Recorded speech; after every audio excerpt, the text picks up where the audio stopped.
memuliakan nama Tuhan. Mari kita siapkan hati kita untuk memuji dan memuliakan nama Tuhan.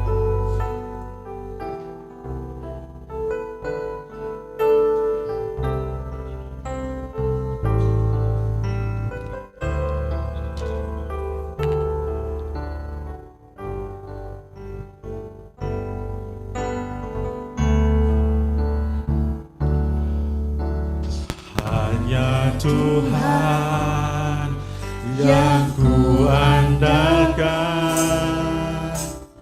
menghadapi semua.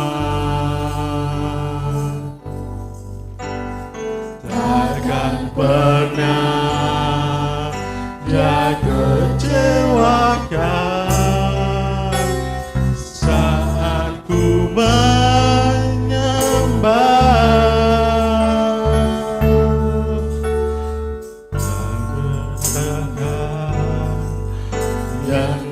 Sediakan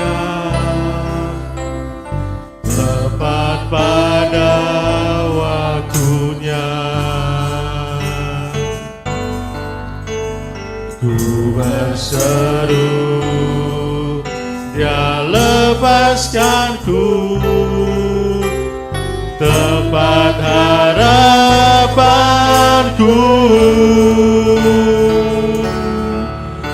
Dan ku berlari padamu, gunung batuku, ku hapuskan air mataku, dan tetap ku pegang janjimu, karena ku tahu kau berpegang pada Allah yang hidup.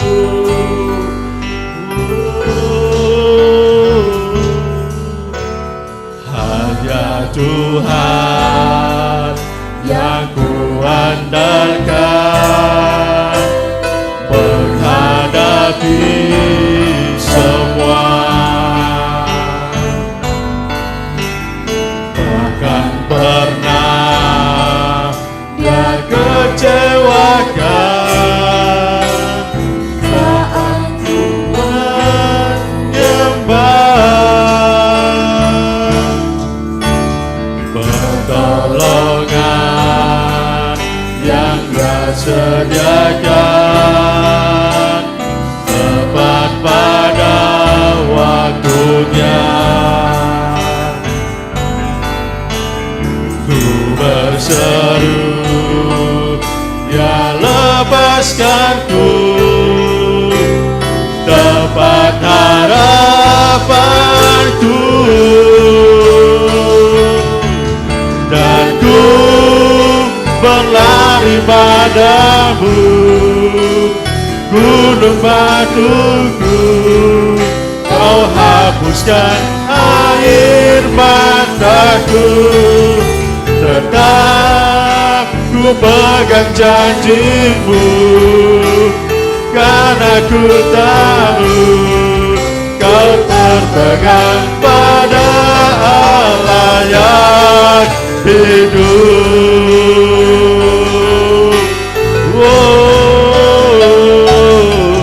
Dan ku berlari padamu, gunung batuku, kau hapuskan air mataku.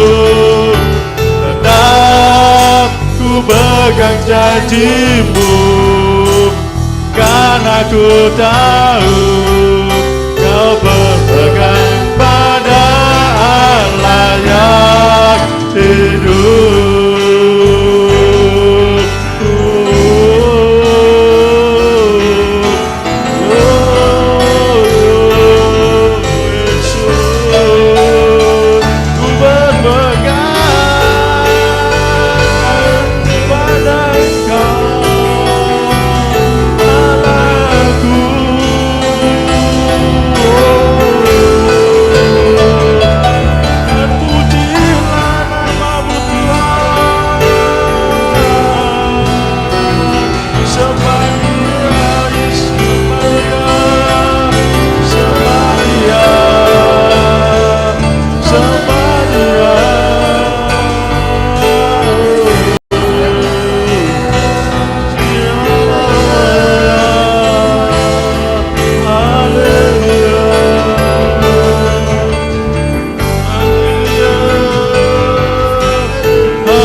gunung batuku, hapuskan air mataku, tetap ku pegang janjimu, karena ku tahu kau berpegang pada Allah yang hidup.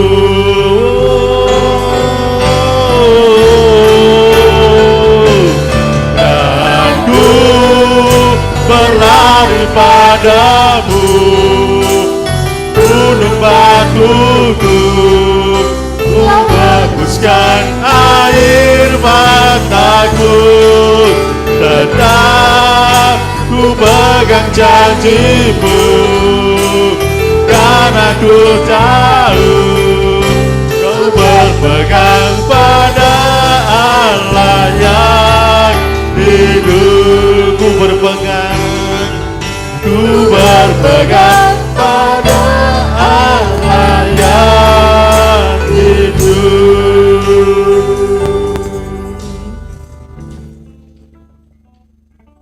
Terima kasih Tuhan Yesus, terima kasih. Kau sungguh luar biasa Tuhan dalam hidup kami. Kami bersyukur Tuhan. Tuhan berkatilah ibadah kami dari awal, pertengahan hingga akhirnya. Kiranya Tuhan hadir di tengah-tengah pujian kami. Kiranya Tuhan hadir di tengah-tengah jemaat di tempat ini. Berkati kami semua Tuhan, kami mau memuliakan nama-Mu Tuhan. Sucikan, kuduskan kami, ampuni kami dari segala pelanggaran kami. Terima kasih Tuhan Yesus, Kau memberkati tim musik, WA semuanya hamba-Mu yang akan menyampaikan kebenaran firman-Mu. Kami percaya Tuhan, Tuhan hadir di tempat ini. Amin. Terima kasih Tuhan Yesus, haleluya. Amin. Daniel 12 ayat yang ketiga. Dan orang-orang bijaksana akan bercahaya seperti cahaya cakrawala, dan yang telah menuntun banyak orang kepada kebenaran seperti bintang-bintang tetap untuk selama-lamanya. Teman Tuhan, masih ada semangat pada hari ini? Haleluya. Saya ada moto untuk Bapak Ibu semua. Nanti Bapak Ibu semua menyauti ya. Jadi gini, bagaimana kabarnya hari ini? Dahsyat, luar biasa. Tuhan Yesus baik. Semangat gitu ya. Haleluya. Semangat ini, harus semangat. Masih pagi soalnya ya. Bapak Ibu bagaimana kabarnya hari ini? Dahsyat, luar biasa. Tuhan Yesus baik. Semangat. Haleluya. Mari kita musikan lagu pujian kembali. Tuhan yang benar.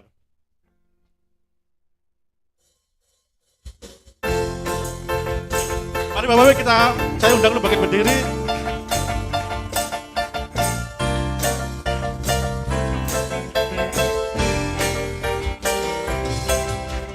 Kau gunung batuku dan kau kota bentengku, tak akan ku ragu. Kau menjamin hidupku, kau keselamatanku, dan kau yang membelaku, tak akan ku takut. Kuasa-Mu di dalamku, walau badai menerpa di dalam hidupku ini, namun tangan-Mu Tuhan mengangkatku tinggi. Kau Tuhan yang benar, tak pernah tinggalkan. Dahulu, sekarang, selamanya, janji-Mu tak berubah. Kau Alfa dan Omega, awal dan akhir. Semesta alam memuja Engkau Tuhan yang benar.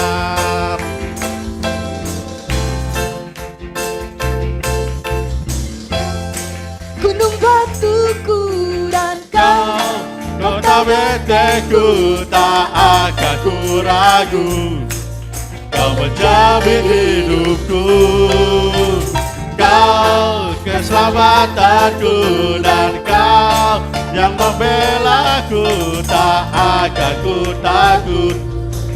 Kuasa-Mu di dalamku, walau badai menerpa di dalam hidupku ini, tangan-Mu Tuhan, pegangkan-Ku tinggi, Kau Tuhan yang benar, tak pernah tinggalkan.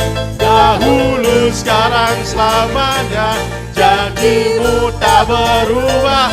Kau Alfa dan Omega, awal dan akhir. Semesta alam memuja Engkau Tuhan yang semesta alam memuja. Alam memuja, semesta alam memuja Engkau Tuhan yang benar. Haleluya, Yesus. Haleluya. Masih ada semangat? Kalau nggak ada semangat dan letih lesu atau lapar, ada nanti disediakan, tapi di rumah masing-masing ya. Mari kita lanjutkan lagu pujian Api Kemuliaan-Nya.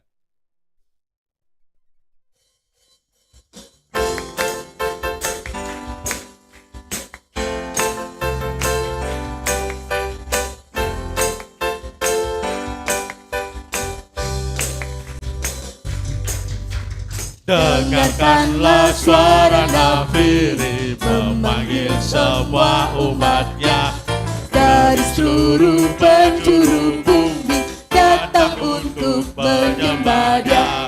Dengarkanlah suara nafiri memanggil semua umatnya. Gereja Tuhan bersatu kini Mengangkat tinggi paginya. bersiap maju janganlah lengah. Yesus Panglima kita, Gunakan semua senjata Allah dalam kuasa Roh Kudus. Hey, api kemuliaan-Nya tercurah dari surga, penuhi kami semua, bangkitlah gerejanya. Api kemuliaan-Nya tercurah dari surga, beritakan pada dunia bahwa Yesus Raja, segala raja.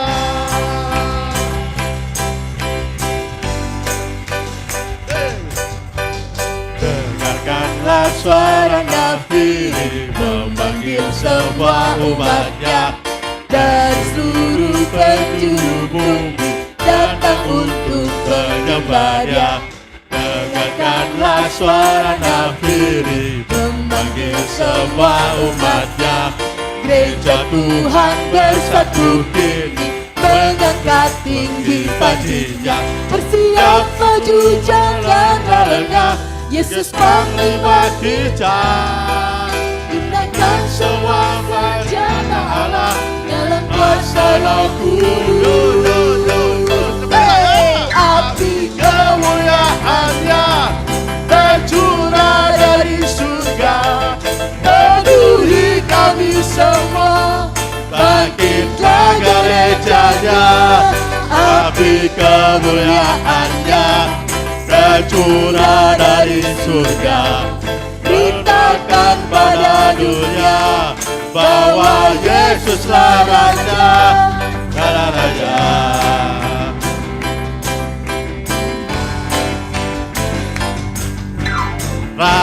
Rayakan, Yesus rayakan.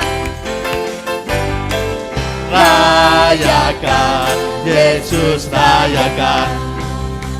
Go! Rayakan, Yesus rayakan. Rayakan, Yesus rayakan. Dia bangkit, Dia bangkit, Dia hidup selamanya.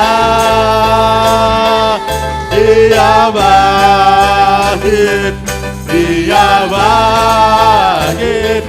Marilah rayakan, marilah rayakan kebangkitan Tuhan kita. Haleluya. Silakan duduk Bapak Ibu.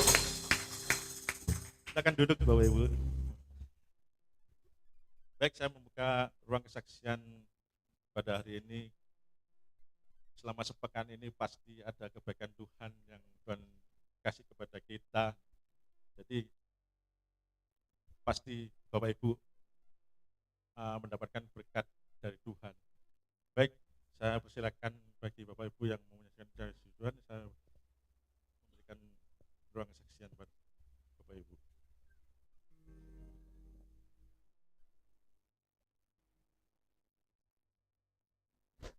Haleluya. Haleluya.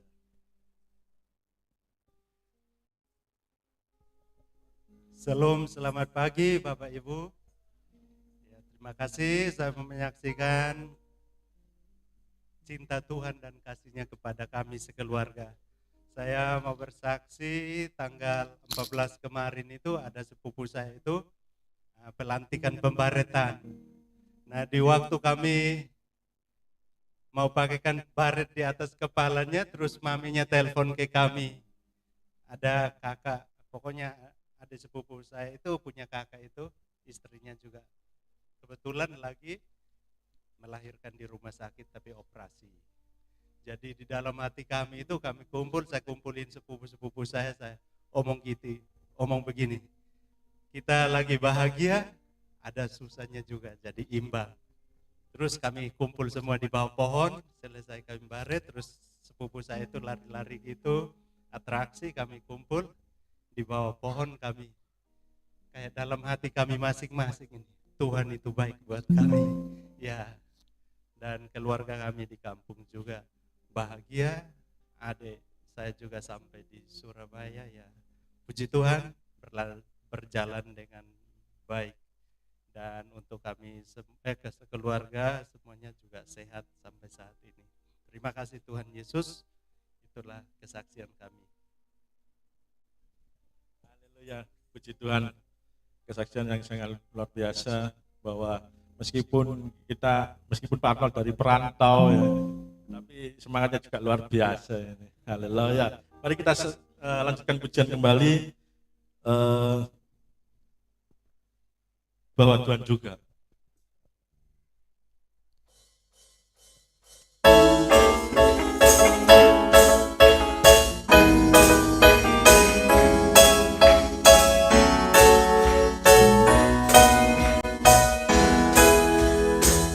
Bahwa Tuhan juga gunung batuku, bahwa Tuhan juga kota bentengku, bahwa Tuhan juga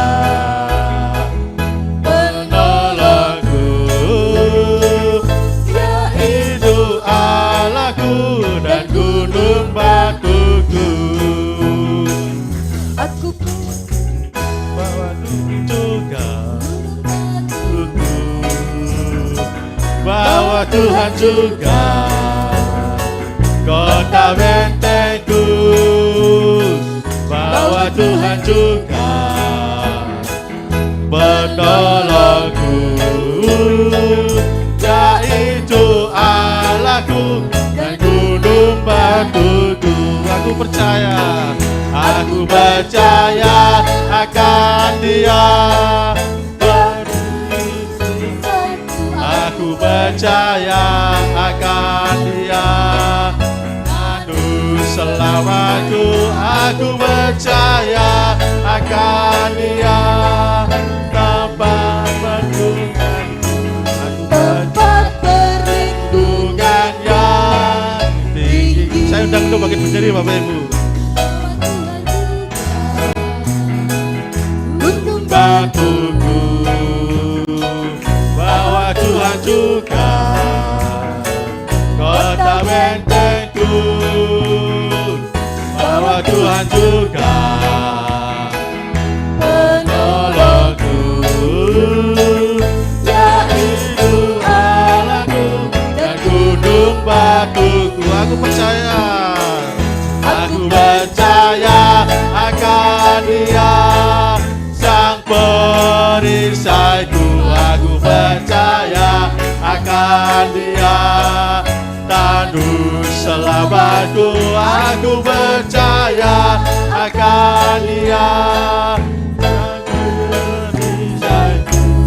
Tempat perlindungan yang tinggi, tempat perlindungan, aku percaya akan Dia, Sang Perisaiku. Aku percaya akan Dia, Tanduk selamatku. Aku percaya akan Dia, Sang Perisaiku.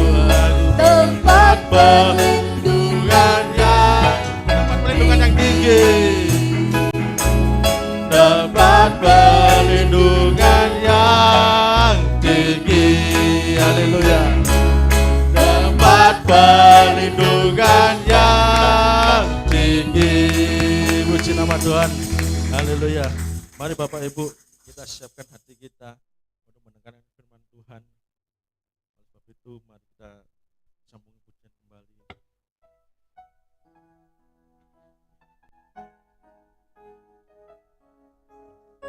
Haleluya Yesus.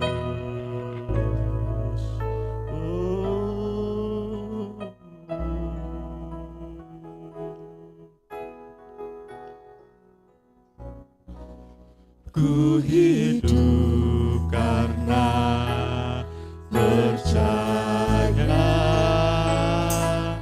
Kau yang berjanji setia, pengharapanku selalu ada di dalam-Mu.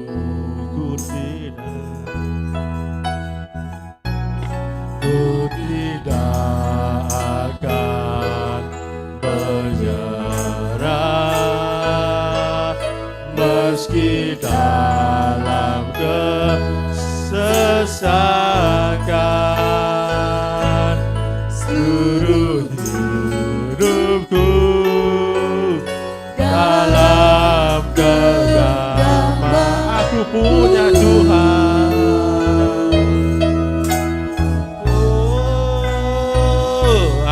Aku punya Tuhan yang besar, yang telah berjanji dan sanggup menggenapi. Imanku bersepakat percaya kuasa-Nya. Ku terima sekarang kemenangan dari-Mu.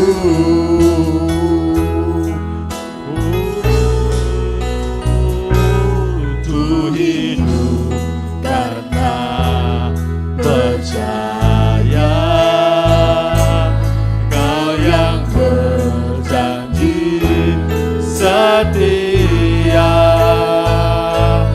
pengharapanku selalu ada di dalam-Mu. Hidupku tidak akan menyerah meski dalam kesesakan. Seluruh hidupku dalam genggaman-Mu. Aku punya Tuhan yang baik. Aku punya Tuhan yang besar, yang tak berjanji, yang sanggup menggenapi. Imanku bersepakat percaya kuasa-Nya. Ku terima sekarang kemenangan. Aku punya Tuhan yang besar. Aku punya Tuhan yang besar,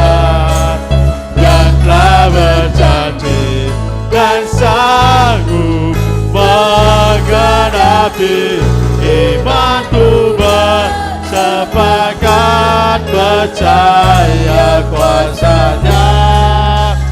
Ku terima sekarang kemenangan, ku terima sekarang, Ku terima sekarang kemenangan darimu. Ku terima sekarang Kemenangan darimu. Sembah Dia, sembah Dia. Hanya Tuhan yang sanggup memulihkan hidup ini. Yesus, Yesus, puji Engkau Tuhan, puji Engkau Yesus, sembah Dia. Hanya Tuhan yang besar dalam hidup ini. Kau dipuja. Yesus, Yesus, oh Yesus, haleluya, haleluya. Besar Tuhan, Punya Tuhan besar yang telah berjanji dan sanggup menggenapi. Imanku bersepakat percaya kuasanya. Ku terima sekarang kemenangan darimu.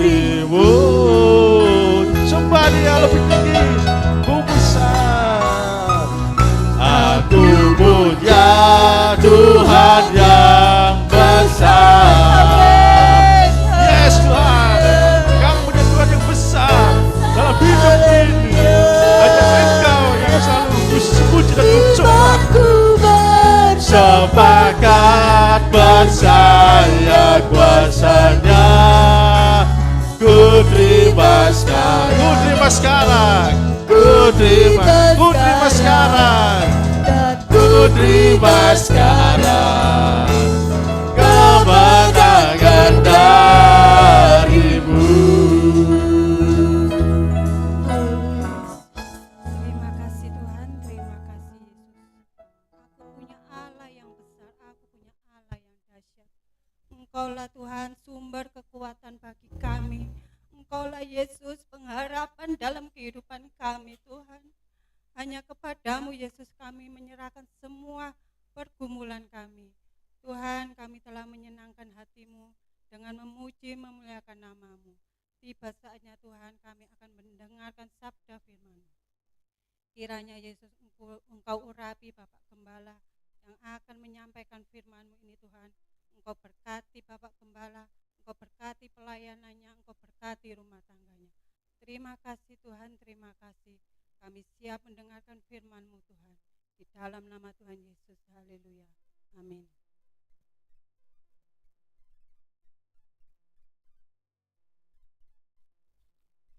Puji nama Tuhan, selamat pagi Bapak Ibu, pemuda-pemudi, anak-anak sekolah minggu semua. Ada haleluya? Ada sukacita? Coba senyum dulu, kiri kanannya. Lihat, ada yang mukanya masih 5 watt, bilang bangun.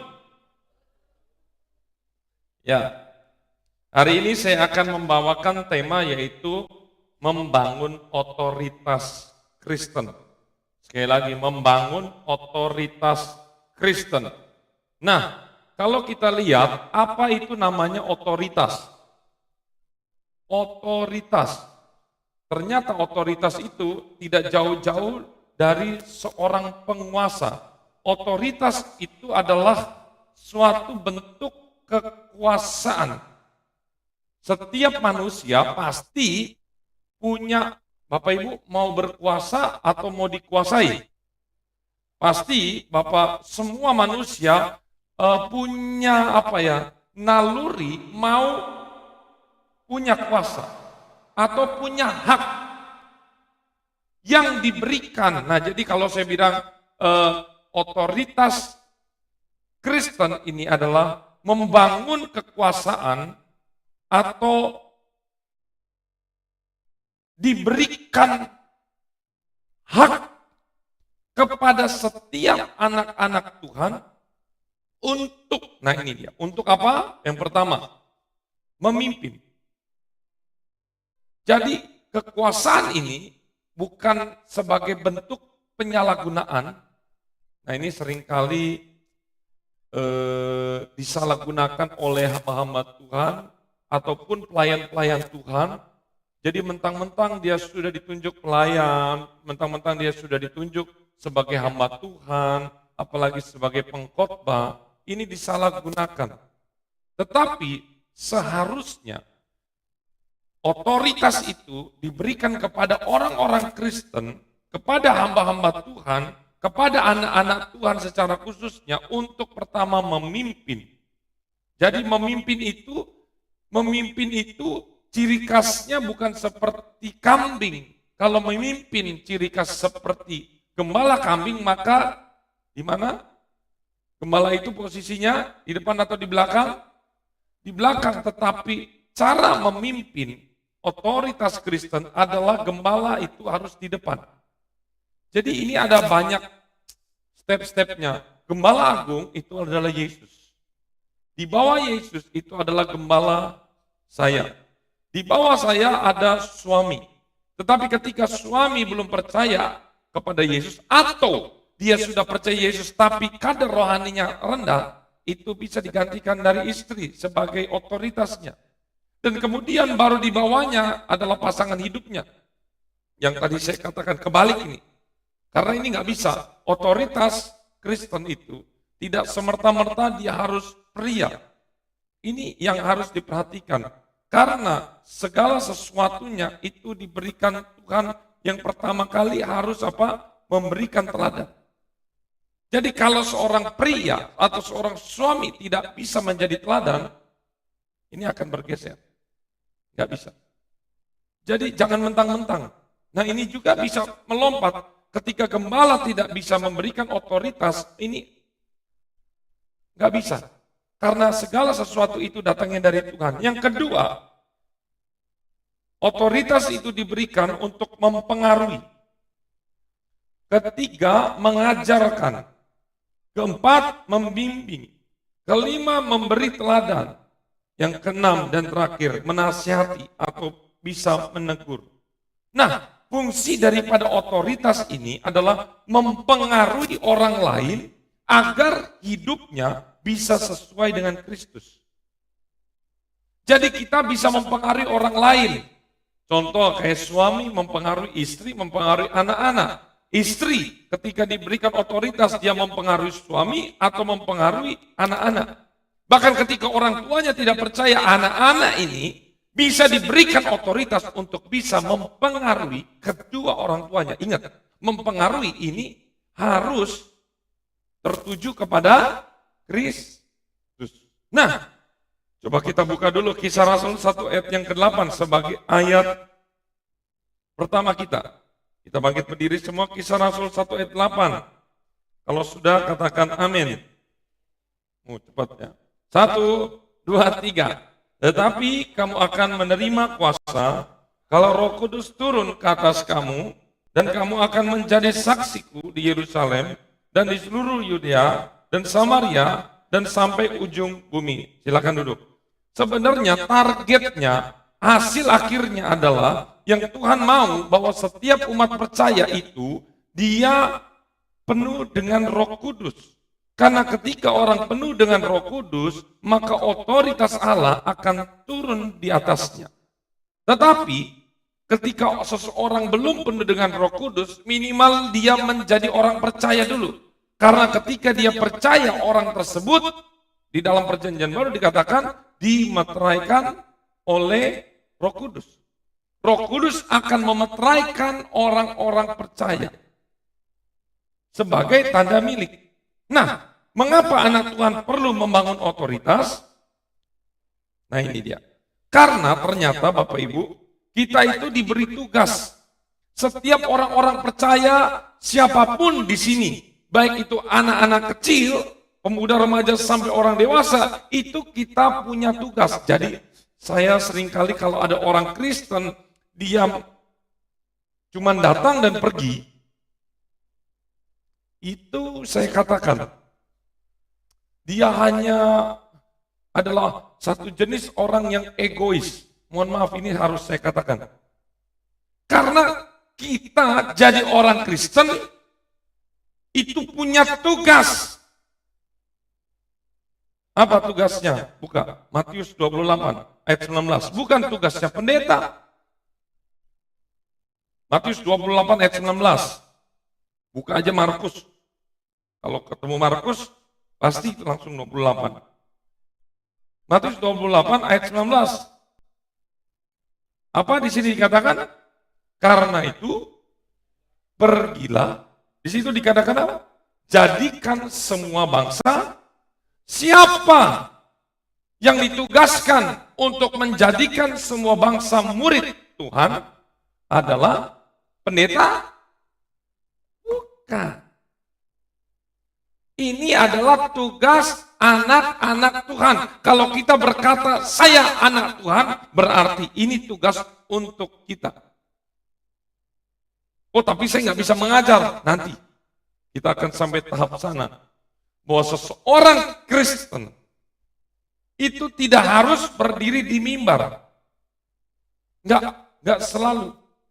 Justru Bapak Ibu, tugas sebagai seorang gembala adalah mengajarkan. Sekarang saya lagi mengajarkan. Nah, ketika saya sudah mengajarkan, Bapak, Ibu, saudara-saudari, sampai dengan anak-anak sekolah minggu adalah ujung tombak yang langsung berjumpa dengan calon-calon murid-murid Yesus. Kalau saya ketemu bos atau atasan Bapak Ibu, terus kemudian saya langsung bercerita dan segala macam, itu belum tentu. Kalau saya ketemu teman-teman dekat Bapak Ibu, teman-teman dekat pemuda remaja, kemudian saya ceritakan tentang kasih Yesus, itu belum tentu saya didengar. Mereka akan berkata, siapa kamu? Tiba-tiba datang. Saya pendetanya. Panot, yuk. Panot saya kenal, tapi kamu saya nggak kenal. Nggak sesuai, nggak tepat sasaran. Justru yang menjadi tempat sasaran ketika kita ada ditempatkan di tempat pekerjaan, ditempatkan di tempat perkuliahan, ditempatkan di tempat di mana kita sekolah, disitulah saat yang paling tepat. Kadang orang itu nasihat atau kabar baik itu lebih bagus diceritakan di cangkruan kopi atau ketika dia lagi ngobrol-ngobrol sharing biasa daripada di depan mimbar ini. Jadi saya mau katakan, sama pentingnya pelajaran yang saya berikan kepada Bapak Ibu di mimbar ini dengan Bapak Ibu atau saudara-saudari mengajarkan kepada calon-calon murid Kristus. Nah, kalau kita mau mengajarkan kepada calon-calon murid Kristus, haruslah pertama yang kita harus tahu apa? Mendengar. Mendengar apa? Materi. Kita mau ceritakan apa kalau kita nggak tahu apa? Kita mau bersaksi kepada mereka tapi kita nggak tahu materi apa yang kita mau sampaikan. Ini percuma. Kita mau mengajarkan tapi kita sendiri nggak ngerti. Maka kita sebagai murid Yesus, yang pertama kita harus mendengar telinga seorang murid, supaya ketika kita paham, kita bisa ajarkan. Tidak akan menjadi berguna kekristenan kita kalau cuma datang dan keluar, datang dan pergi. Ingat loh, firman Tuhan berkata, kekristenan itu umpama diukur sebagai buah. Ada seorang Yesus mendatangi seorang tukang kebun. Dia berkata, loh ini mana buahnya? Kalau begitu tebang aja. Kemudian tukang kebun berkata, tunggulah Tuhan, tahun depan saya akan pupuk, saya akan siram. Nanti kalau tidak berbuah, baru tebang. Artinya apa? Kalau pohon cuma numpang hidup saja, bagi Yesus itu tidak berguna. Ini serius. Nanti jangan kaget. Jadi gini, tapi kan percaya Yesus itu, tapi kan keselamatan itu hanya satu, percaya Yesus. Bukan karena kerja, bukan karena amal, bukan karena kebaikan. Saya katakan betul. Kita akan masuk surga hari ini ketika kita selamat, seperti di sebelah Yesus itu kan ketika dia bertobat, dia selamat. Yesus katakan hari ini juga engkau berada bersama-sama saya di mana? Di Firdaus. Tapi hari itu juga dia mati. Dia tidak punya kesempatan. Tetapi ketika orang Kristen diberikan kesempatan, entah itu 1 bulan, 1 tahun, atau puluhan tahun, tapi buahnya 0, hanya daun-daun saja. Mohon maaf, ada ayat juga mengatakan, keselamatan itu harus dikerjakan. Keselamatan, kerjakanlah keselamatan dengan takut dan gentar. Keselamatan yang saya sudah dapat, itu harus dikerjakan. Keselamatan seperti modal, ini saya kasih modal. Firman Tuhan banyak menceritakan tentang talenta. Ada 1, ada 2, ada 5. Yang 5 jadi berapa? 10. Yang 2 jadi berapa? Yang 1 jadi berapa? Yang 1 tetap jadi. Maka firman Tuhan berkata, masuklah. Inilah kebahagiaan. Kamu akan diberikan fasilitas dan segala macam. Ada begitu? Firman Tuhan berkata kepada yang 1 bagaimana? Tangkap, ikat, jebloskan ke dalam penjara. Di sana terdapat ratap dan kertak gigi. Ngerti nggak Bapak Ibu? Ratap dan kertak gigi. Kalau udah ada ratap dan kertak gigi, sudah dipastikan 100% ini artinya apa? Neraka. Padahal yang 1 talenta ini, dia tidak berbuat kejahatan. Dia punya talenta, hanya kesalahan dia itu cuma sepele. Yang talenta yang Tuhan kasih, dia tidak kerjakan, diam aja. Dikasih talenta cuma 1, diam aja. Tapi jadi Kristen puluhan tahun, awas. Jangan kita merasa aman menjadi Kristen. Yang penting datang ke gereja, minta ampun, pulang. Terus saja seperti itu. Kairos Tuhan, hati-hati.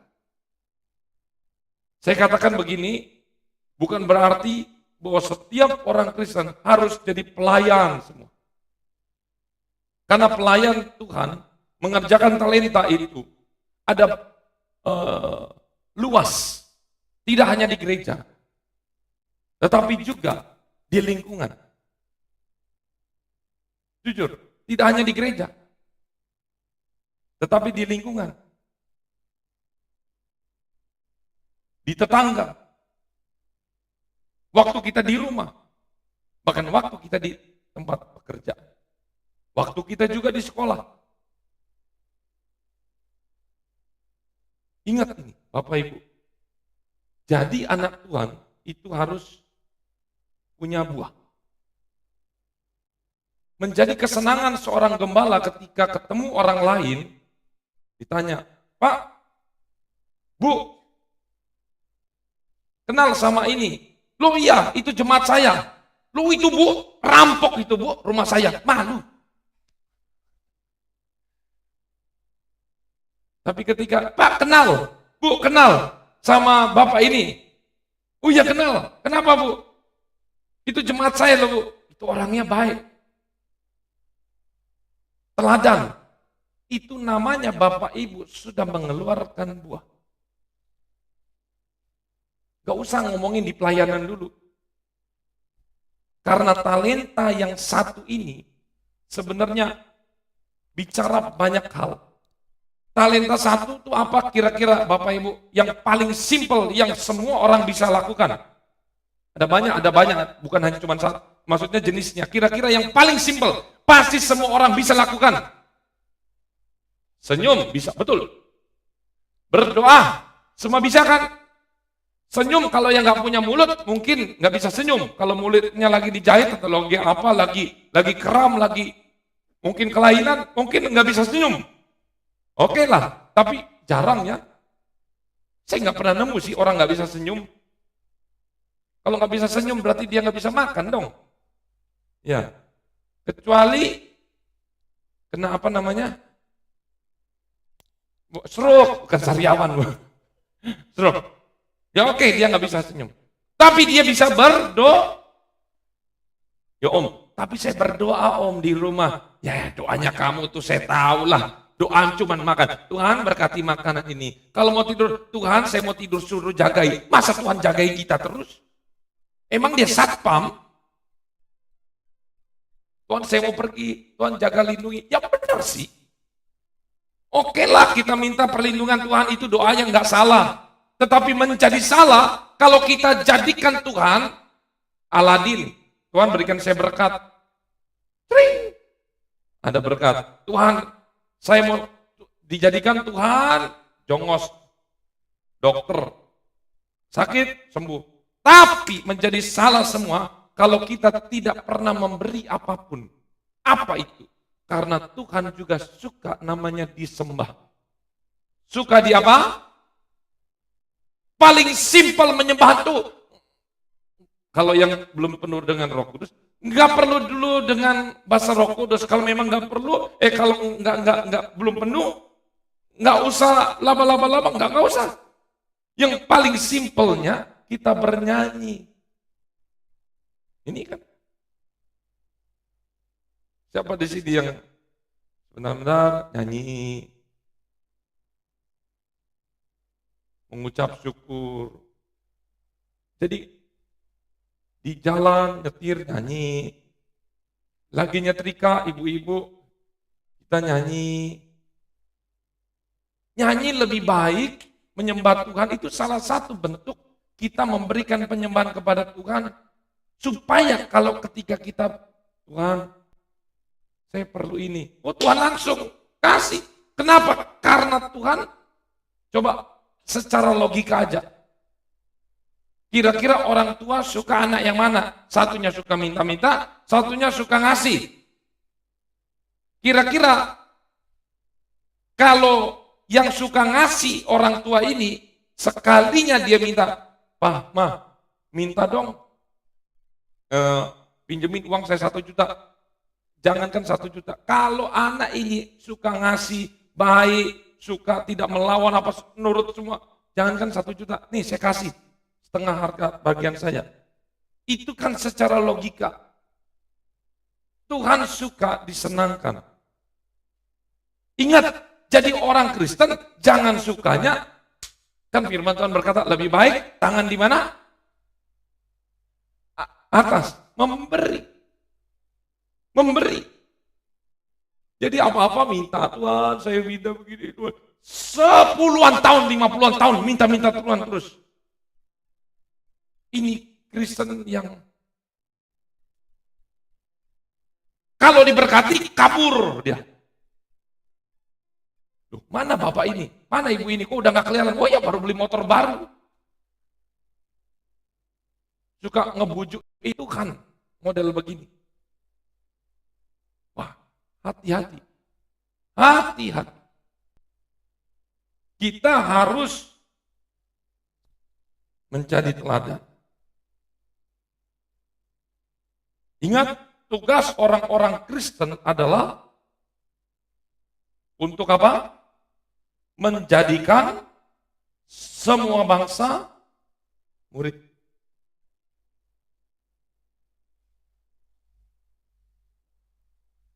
Kira-kira kalau menjadikan semua bangsa muridku, misalnya contoh anak-anak di sekolah, kamu mau nggak ikut saya ke gereja.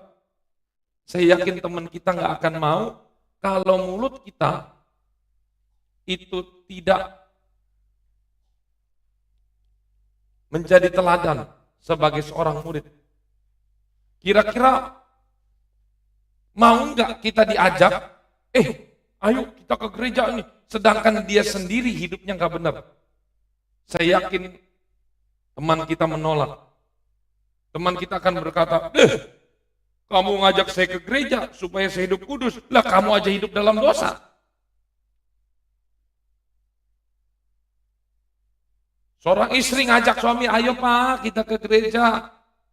Seorang suami tidak akan bergeming, supaya kamu hidupnya benar apa segala macam.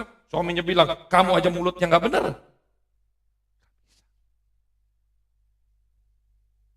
Seorang suami juga mau ngajak istri menjadi mental. Ketika apa? Ayo Ma, kita ke gereja supaya hidup kamu lebih baik. Istri bilang, lah kamu aja hidupnya nggak baik. Lihat, ini beratnya di sini. Bagaimana kita mau mengajak orang-orang berjumpa dengan Tuhan, menjadi murid-murid Yesus, kalau hidup kita tidak sesuai, hidup kita tidak punya otoritas. Saya mau katakan, yang butuh otoritas adalah bukan hanya gembala, bukan hanya kepala rumah tangga, tetapi juga istri, tetapi juga anak-anak. Semua anak-anak Tuhan itu butuh otoritas. Kalau begitu, bagaimana caranya membangun otoritas? Saya ajarkan sedikit saja, mungkin 4 atau berapa ini ya? 4 aja. 4 hal kita membangun otoritas. 1 Timotius 6, yang stalking, WA, lebih baik di luar aja. 1 Timotius 6 ayat 20.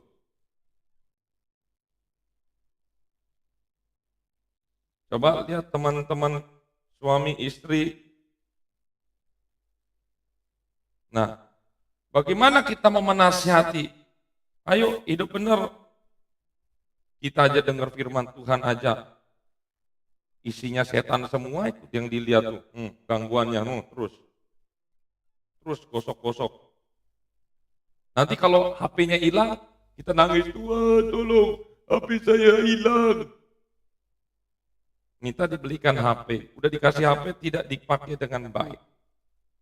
1 Timotius 6 ayat yang keempat, semua baca baik-baik. 1 Timotius 6 ayat 4, 1, 2, 3. Ia adalah seorang yang berlagak tahu, padahal tidak tahu apa-apa. Penyakitnya ialah mencari-cari soal dan bersilat kata yang menyebabkan dengki, cedera, fitnah, curiga. Membangun otoritas yang pertama, perhatikan baik-baik. Cara kita membangun otoritas yang pertama adalah jangan kita suka bersilat kata. Katakan sama-sama, 1, 2, 3. Jangan bersilat kata. Silat itu apa Bapak Ibu? Bukan silet, silat. Silat itu adalah bela diri kan? Saling pukul. Kalau kena dalam titik tertentu, KO dia. Arti dari bersilat kata, ini pukul-pukulan, tetapi melalui kata-kata. Balas, membalas. Balas, membalas. Yang parahnya lagi, bersilat kata ini, semuanya isinya firman Tuhan. Contoh simpel, istri kepada suami, kamu kasih istri loh. Suami berkata, kamu tunduk, begitu aja. Anak-anak kita sebagai orang tua, anak-anak hormati orang tua, karena mungkin anaknya dia sudah besar, melawan apa segala macam. Anak-anaknya berkata, orang tua jangan sakiti anakmu. Ada semua ayatnya. Silat, kiri kanan. Bapak Ibu di TikTok, di Instagram, di YouTube, semua banyak YouTuber dan segala macam vlogger-vlogger. Apologet itu semuanya menjurus kepada bersilat kata. Kristen sesama Kristen. Adu. Kristen sama Islam, adu. Ingat, kalau begitu kita nggak boleh, kan Om Jerry mengajarkan apologet. Ingat, apologet itu tidak bersilat kata. Karena bersilat kata itu, lihat baik-baik. Lihat baik-baik, isinya orang yang bersilat kata adalah orang yang tidak tahu firman. Tetapi adalah isinya apa? Orang yang katakan kiri kanan, jangan berlagak tahu. Biasanya orang yang berlagak tahu itu ngomongnya yang paling banyak. Ya. Padahal tidak tahu apa-apa. Biasanya orang yang suka bersilat kata itu ilmunya masih sedikit. Penyakitnya mencari-cari soal. Jadi setiap ketemu sama model orang ini, dia itu pasti ribut aja. Saya nggak tahu Bapak Ibu pernah nggak ketemu orang seperti ini, tapi kalau saya pernah, berapa kali, saya semoga nggak sering. Setiap ketemu sama dia, firman 1 saya keluar, firman 10 dia keluar. Akhirnya saya tuh punya prinsip, jangan kasih mutiara kepada babi. Terlalu tinggi dan terlalu hebat dan terlalu kudus firman itu. Amsal mengatakan, jawablah kebodohan dengan kebodohan. Tapi lebih baik lagi, tidak usah menjawab. Ketemu orang seperti ini, yang berlagak tahu soal firman. Oh iya Pak, iya Pak. Pokoknya kalau sudah iya, tidak ada nasihat, tidak ada mutiara yang keluar, berarti Bapak Ibu tahu. Orang ini, dia punya bersilat kata. Mengerikan. Ahli Taurat dan orang-orang Saduki itu tahu firman. Firmannya dipakai untuk berdebat. Perhatikan baik-baik. Ciri bersilat kata adalah buahnya. Buah dari bersilat kata adalah dengki.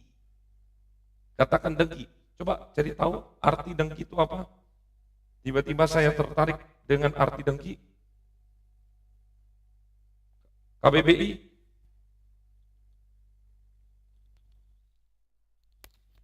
Ini bahasa Indonesia tetapi jarang. Oh, dengki itu sama dengan iri hati, benci. Kemudian Bapak Ibu baca lagi, apa ini? Cedera. Memangnya silat kata bisa mengakibatkan cedera? Apa yang cedera? Tulang jadi patah? Hati. Jadi ciri-ciri orang yang suka bersilat kata mengakibatkan buah dengki, mengakibatkan luka hati, mengakibatkan fitnah, mengakibatkan curiga. Curiga ini kata lainnya adalah bernegatif tinggi.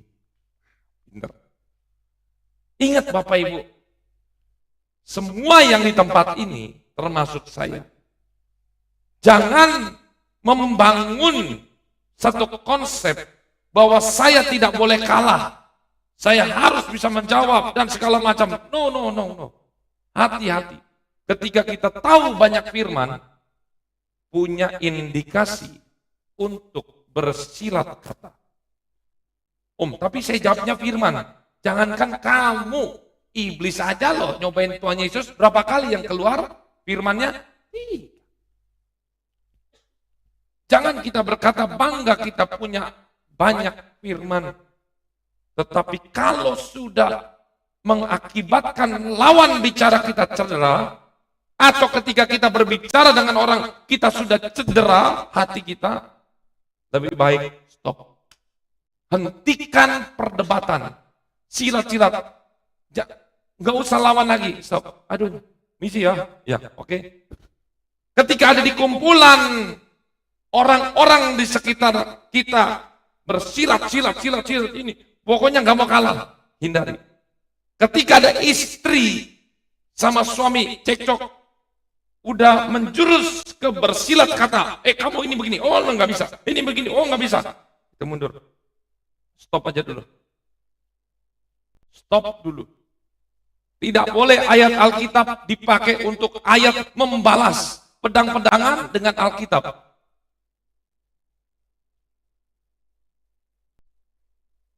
Awas, jangan bersilat kata. Yang kedua, 1 Timotius 6 ayat yang ke-20.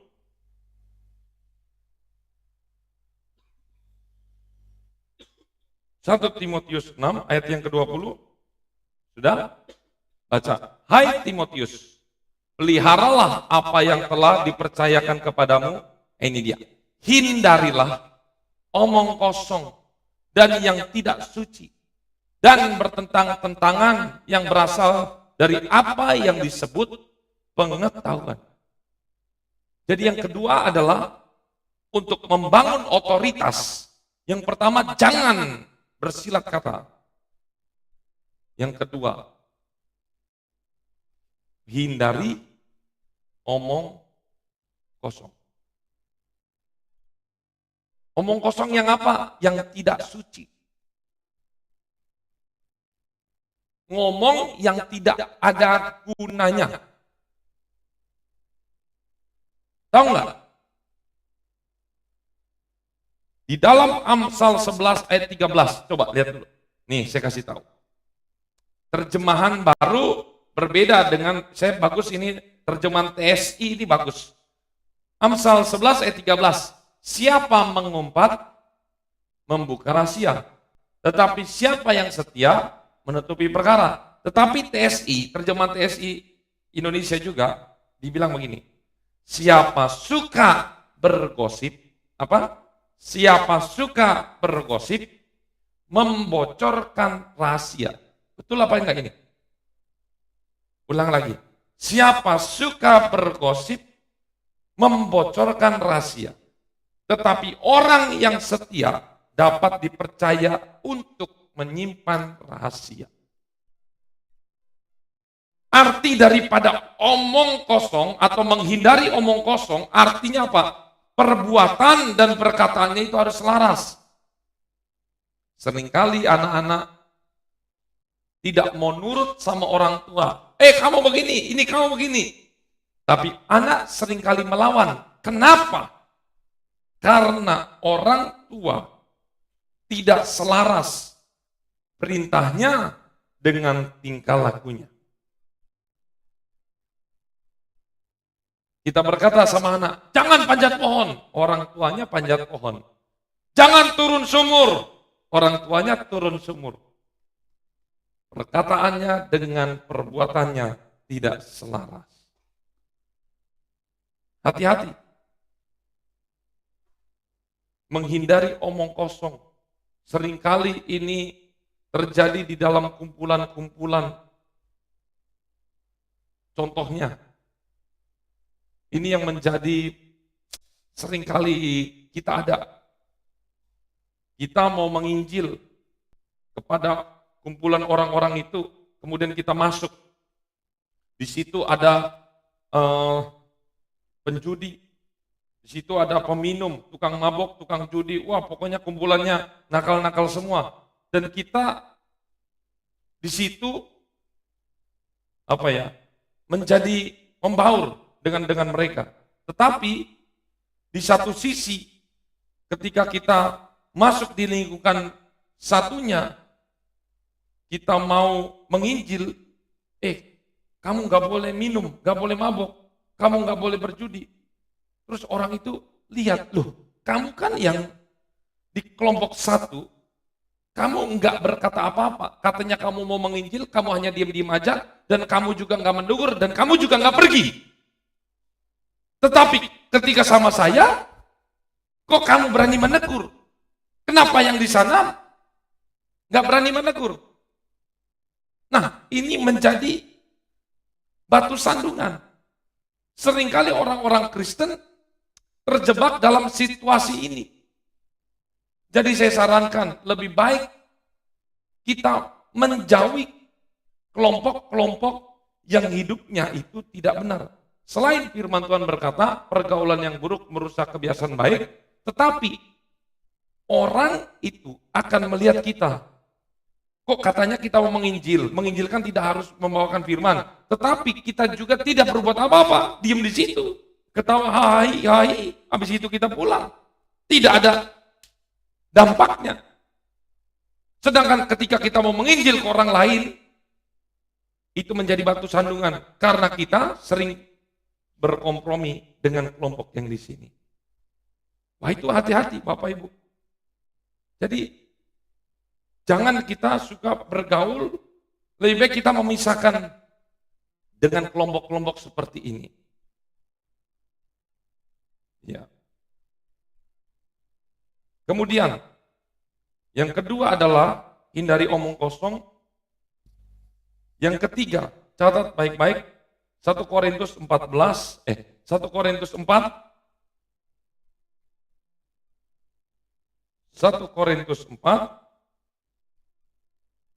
ayat 1 dan 2.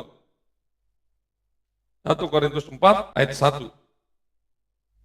Demikian hendaknya orang memandang kami sebagai hamba-hamba Kristus yang kepadanya dipercayakan rahasia Allah, yang akhirnya dituntut dari pelayan-pelayan yang demikian ialah bahwa mereka ternyata dapat dipercayai. Ini dia, dapat dipercayai. Apanya yang dapat dipercayai? Ucapannya dapat dipercayai. Ucapannya bisa dipertanggungjawabkan. Sama seperti Amsal 11 ayat 13 yang tadi. Siapa suka bergosip, itu berarti nggak bisa dipercaya. Membocorkan rahasia, ini yang penting Bapak Ibu. Jadi ketika kita tahu ada yang rekan kita curhat ke kita, saya mau curhat sama kamu, tolong jaga rahasia ini. Oh ya, nah ini penting. Membangun otoritas itu harus bisa dipercaya. Apa yang orang titipkan informasi secara rahasia kepada kita, jangan sekali-sekali mulut kita mengumbar kepada orang lain. Tapi dengan tekniknya begini, jangan bilang-bilang ya. Cuman kamu aja ya. Nanti dia ketemu besok sama rekan sebelahnya, jangan bilang-bilang ya. Ini cuman kamu aja.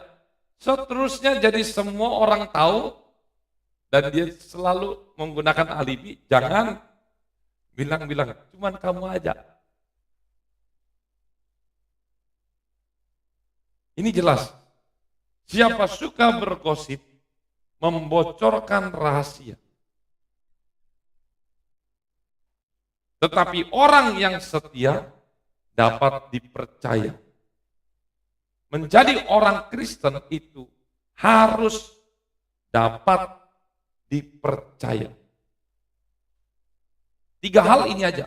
Bersilat kata, hindari omong kosong, bisa dipercaya.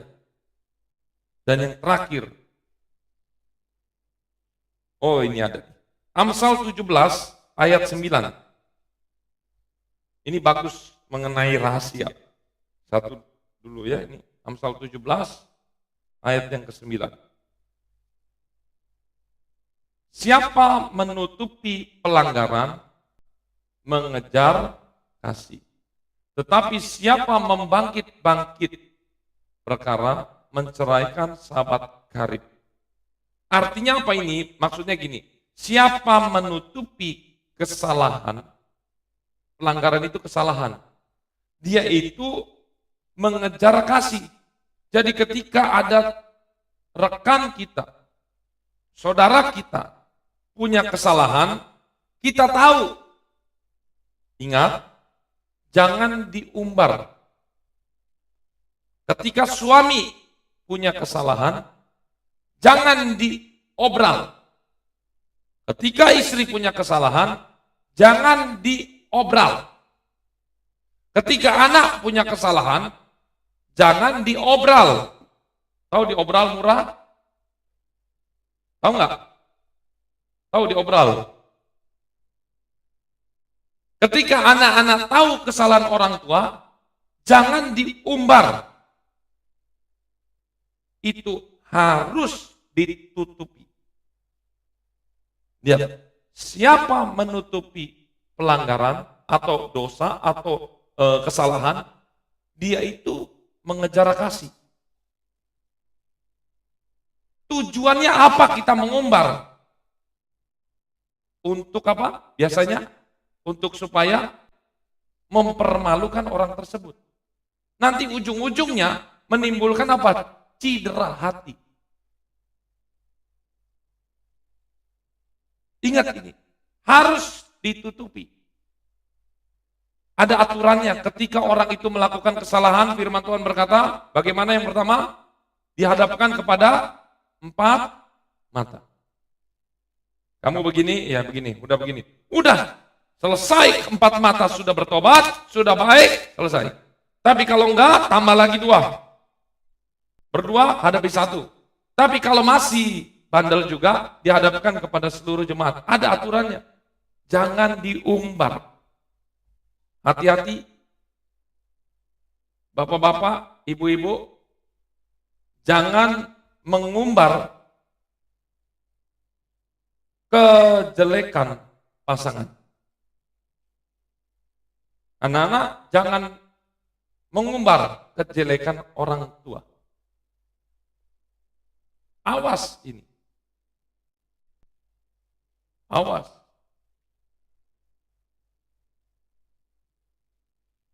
Ini yang harus saya tekankan baik-baik. Jangan diumbar. Kasihan. Karena nanti akan mengakibatkan cedera hati. Yang terakhir. 1 Timotius 4.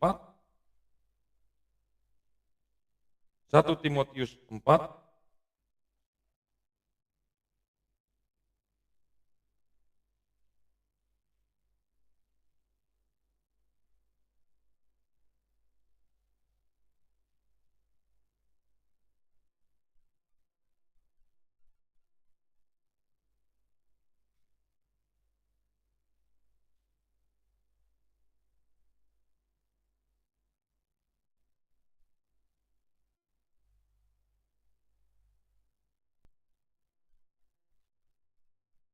Satu Timotius 4 ayat yang ke-12. Ya, sudah ketemu? Kita baca sama-sama. 1, 2, 3. Jangan seorang pun menganggap engkau rendah karena engkau muda. Jadilah teladan bagi orang-orang percaya dalam perkataanmu, dalam tingkah lakumu, dalam kasihmu, dalam kesetiaanmu, dan dalam kesucian. Yang keempat dan yang terakhir adalah kita bisa menjadi teladan. Yang pertama di sini teladan dalam perkataan. Kita jelas di sini perkataan. Tadi kita sudah bahas. Tingkah laku yang akan kita bahas. Kasih nggak ada masalah di sini. Kesetiaan nggak ada masalah. Kesucian nggak ada masalah. Tetapi yang akan saya fokuskan di sini kita harus menjadi teladan dalam tingkah laku. Nah, ternyata Bapak Ibu, saudara-saudari, apa itu arti tingkah laku? Ternyata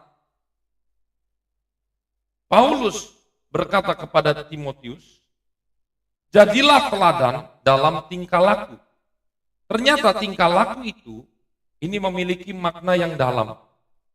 Tingkah laku adalah tindakan atau sering disebut respon.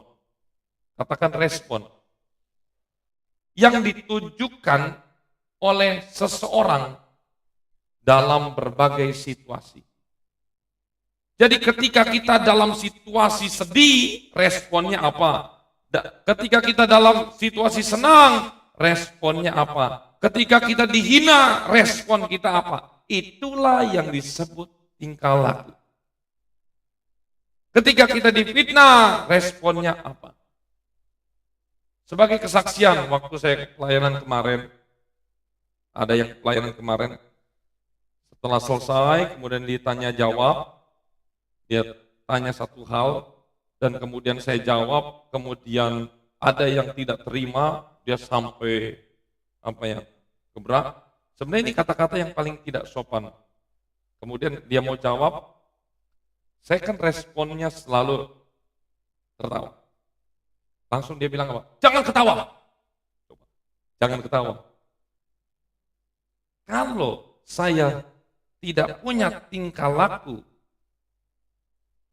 teladan Kristus, saya akan tinggalkan meja, saya pergi aja pulang. Ngapain? Itu paling gampang begitu. Tetapi ketika dia bilang jangan ketawa, ya udah saya diam. Tapi diam tidak merengut juga. Bayangin, semuanya itu jemaat yang hadir memperhatikan dia dan juga mereka memperhatikan saya. Nah, mungkin ada yang berpikir, kan orang begitu harus dilawan. Nah, ketika lawan dilawan segala macam, yang tadi bersilat kata Bapak Ibu, enggak akan ada habis-habisnya. Prinsip saya itu punya prinsip, maaf, tidak level. Saya selalu bilang begitu untuk menghibur tubuh, jiwa dan roh saya, supaya saya tidak masuk ke dalam permainannya dia. Saya katakan dalam diri saya tidak level. Dia bukan seorang gembala, dia juga bukan lulusan seorang teologi, dia hanya berlagak tahu dan banyak ya segala macam, cuman omong besar, itulah yang menghibur. Saya berkata, oh ya. Secara simpelnya, ada pepatah mengatakan, sing waras, kalah. Jadi saya tersenyum, kan orang waras. Ya, paling simpelnya begitu.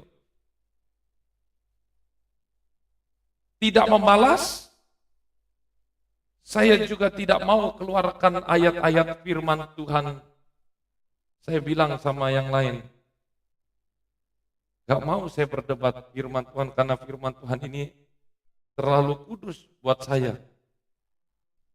Simpelnya dia bilang begini, Bapak dari tadi gak ngomongin firman, kan saya membahas secara praktis bagaimana cara mengampuni. Saya katakan secara praktisnya, sebenarnya semuanya ada di firman, tetapi saya buat dalam satu konsep perumpamaan supaya orang dapat menyerap secara praktis. Dia katakan gak bisa kalau gak di firman, harus firman. Akhirnya terakhir saya tanya sampai 2 kali. Kalau Bapak, singkatnya kurang lebih begini, kalau Bapak itu berkata harus dengan firman, coba ceritakan sama saya, kapan Bapak itu bisa melakukan firman yang dikatakan, pertanyaannya adalah bagaimana cara saya bisa mengampuni. Jadi saya tanya, kapan Bapak mengampuninya? Bisa mengampuni, ada pengampunan. Yang nggak jawab. Dia ngomong lagi, ngalor ngidul, bersilat kata, blablabla. Saya tanya lagi, kapan Bapak bisa mengampuni kesalahan orang itu?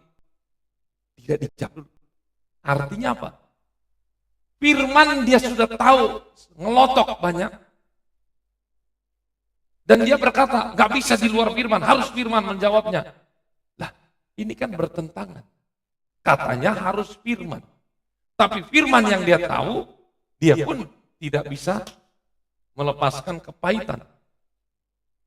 Akhirnya, terakhir, dia malah bilang, doakan saya. Jadi dia yang maju. Jadi dia maju, minta ditumpangan tangan oleh semuanya di situ, segala macam, udah wah, ya. Nggak sampai tumbang juga, cuman dia pokoknya mengalami manifestasi. Udah begitu pulang, saya salaman mau pulang mau ngobrol. Di situ ada beberapa, saya pikir dia itu sudah bertobat. Tahu-taunya muncul lagi. Padahal saya sudah mau pamit, tapi dia ngomong, begini awal. Gini. Satu-satu yang di sekelilingnya dia, kita ada beberapa orang, bapak-bapak, mundur. Lama-lama, kok saya sendiri nih? Wah, gawat ini. Saya kejebak nih. Saya tadi ditemenin banyak orang, bapak-bapak, ini kok saya sendiri. Akhirnya, oh ya Pak, saya ke sana. Gak akan saya meladinin. Orang yang seperti ini, ingat Bapak Ibu. Pertama, jangan mau ikut arus. Mau ayat 1000 pun dikeluarkan, dia akan keluarkan lebih banyak ayat lagi. Dan jangan mau berdebat. Karena prinsip saya, kalau saya mengeluarkan firman, yang di dalam hati ini, harus ada perubahan. Kalau ayat yang saya keluarkan menimbulkan persilatan kata, saya nggak mau. Ngapain capek-capek? Karena hati-hati Bapak Ibu, ayat itu, firman Tuhan, ayat itu kan firman Tuhan. Firman Tuhan itu dikatakan seperti apa? Pedang bermata dua. Pokoknya Bapak Ibu, orang Kristen yang dewasa harus bijak menggunakan firman Tuhan. Sebenarnya dilema juga. Banyak orang Kristen nggak suka baca firman. Tapi banyak, sebagian juga ada yang kerjanya baca firman Tuhan terus, tapi ternyata dipakai buat pedang-pedangan. Dua-duanya nggak benar. Oleh karena itu saya mau katakan, kita harus punya respon. Anak-anak ketika dibully di sekolah, dijelekan teman sendiri, bagaimana respon kita? Kita langsung ngamuk, kita langsung balas mukul. Ketika kita melakukan seperti itu, maka tidak ada otoritas. Orang itu, menurut pemahaman psikologis, kalau ketika orang ngomongin kita tidak membalas, kita hanya diam, lihatin dia. Itu justru lebih menakutkan. Orang itu akan memberikan rasa respek. Justru otoritas datang kepada orang ini yang bisa diam.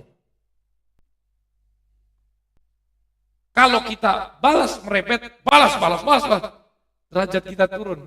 Bayangin, kalau saya ribut sama orang ini, kira-kira seluruh jemaat yang di situ hadir, loh, kok Om Jerry kayak anak kecil? Ini juga bisa dipraktekin di sekolah. Ketika ada yang membuli kita lihat aja, lihat tatap matanya. Oh gitu, sudah.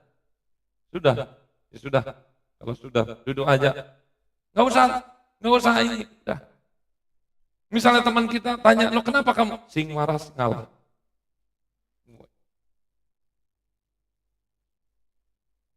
Cara membangun otoritas bagaimana? Jangan membicarakan ketika ketemu sama orang lain itu, jangan yang ditampilkan diri sendiri. Saya itu, saya ini, saya begini, saya sudah melakukan ini, aku ini begini. Itu jadi ketika ketemu orang baru, saya. Sama seperti orang ini. Dia ceritakan saya. Oh, saya. Jadi waktu pulang, oh, jadi yang kesimpulan saya. Orang begini, nggak usah kita, saya juga. Wah, udah. Sama aja jadinya. Cukup perhatikan orangnya, oh, iki agak stres. Sing waras, ngalah. Perhatikan aja begini, apa mata kita yang dari besar, oh iya, terus sipit. Itu menakutkan bagi lawan kita. Makanya untuk kasus yang seperti ini, orang yang suka bersilat kata, lawanlah mereka dengan diam. Makanya ada pepatah mengatakan, diam itu emas.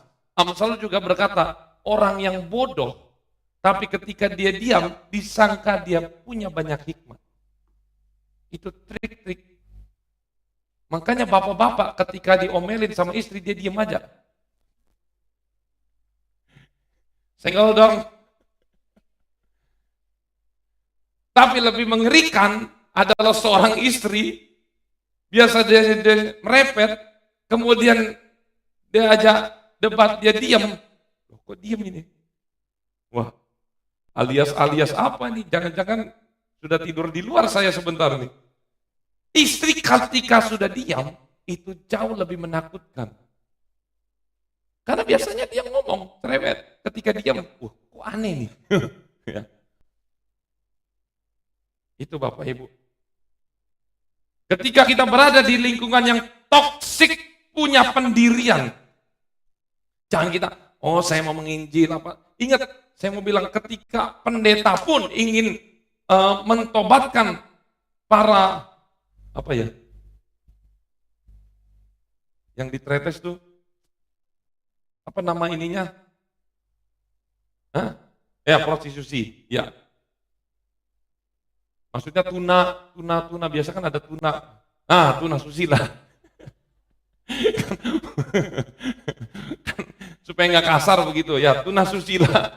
Ya, ikan tuna, tuna netra, tuna ini kan ada sebutannya. Tuna susila. Dia punya semangat, saya mau menobatkan tuna susila. Nah, dia pergi sendiri. Kejeblos. Makanya, saya ingin menobatkan orang-orang yang memakai narkoba dan segala macam. Kejeblos. Makanya firman Tuhan kalau mau ya berdua. Ingat, pergaulan yang buruk merusak kebiasaan baik. Loh, tapi Yesus itu cinta orang berdosa, betul. Tapi Tuhan Yesus tidak berdiam di dalam orang berdosa. Dia kan jalan, ketemu Sakyus, apa dia nginep 1 bulan dulu? Enggak. Bergaul 1 tahun? Enggak. Jadi Tuhan Yesus cinta orang berdosa tetapi tidak berkompromi. Makanya kalau ada gereja, isinya waria semua, udah 5 tahun, masih waria juga. Ya apa masih begini? Artinya apa? Dia tidak mengalami perubahan. Yang terakhir, kalau nggak ada ini nggak menjadi sah. Ya, ternyata ada 5. Membangun otoritas, yang terakhir, Galatia 5 ayat 25.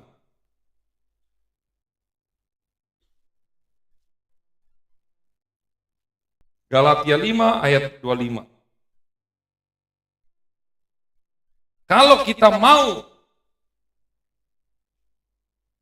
membangun otoritas, kita juga harus hidup di bawah otoritas Roh Kudus.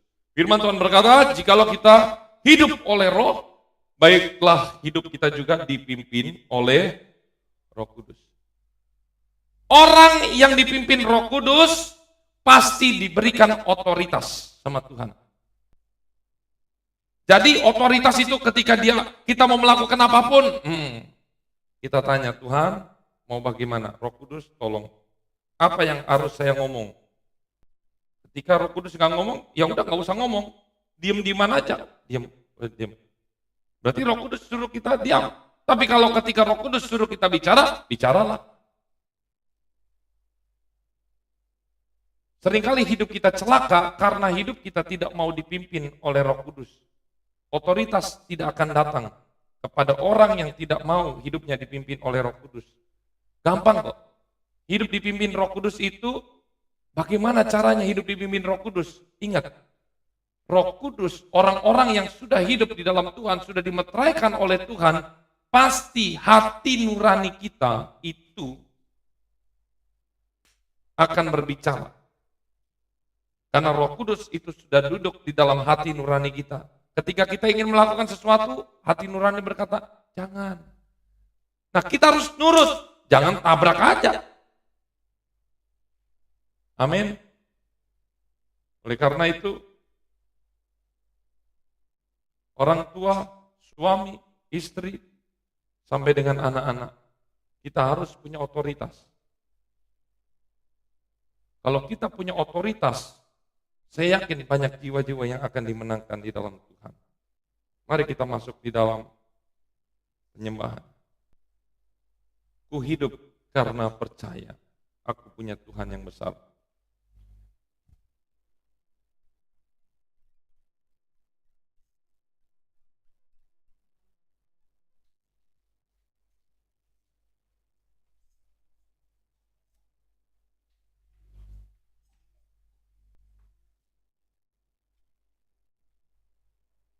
Nomor 1. Kita angkat kembali pujian ini. Aku punya Tuhan yang besar.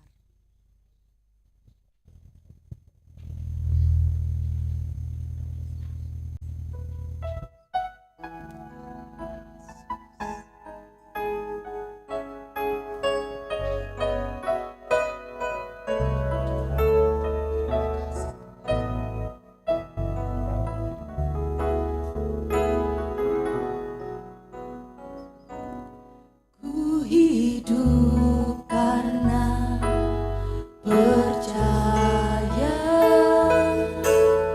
Kau yang berjanji setia, pengharapanku selalu ada di dalam-Mu.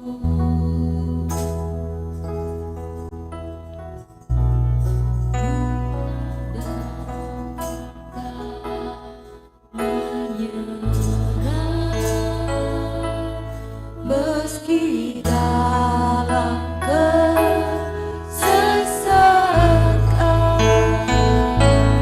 suruh hidupku dalam rencana-Mu. Kita katakan, aku punya Tuhan yang besar. Aku punya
terima sekarang. Ku terima sekarang. Ku terima sekarang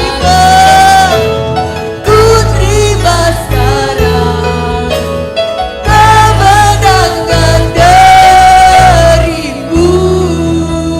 Haleluya, haleluya Yesus, haleluya, haleluya Yesus, haleluya. Kau yang terbesar, haleluya, haleluya Yesus, haleluya, haleluya Yesus, haleluya. Haleluya Yesus, terima kasih. Terima kasih Tuhan. Terima kasih Bapa. Haleluya. Haleluya Yesus. Haleluya Bapa.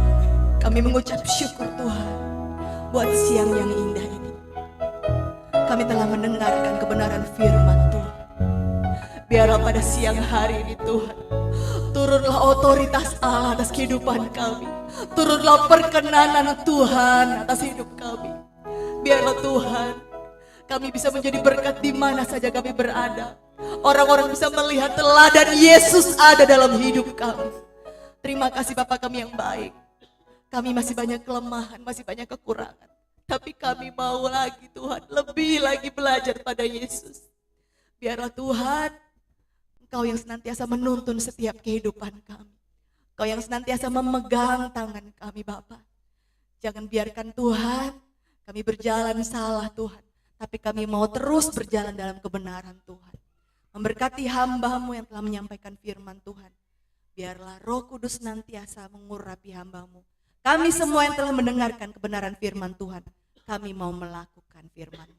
Terima kasih Bapa kami yang baik, terima kasih Tuhan Yesus. Memberkati setiap kami. Sebentar kami akan memberikan korban persembahan. Biar korban persembahan kami menyenangkan hati Tuhan. Kami mengucap syukur dalam berkat nama Tuhan Yesus Kristus. Haleluya. Amin. Puji nama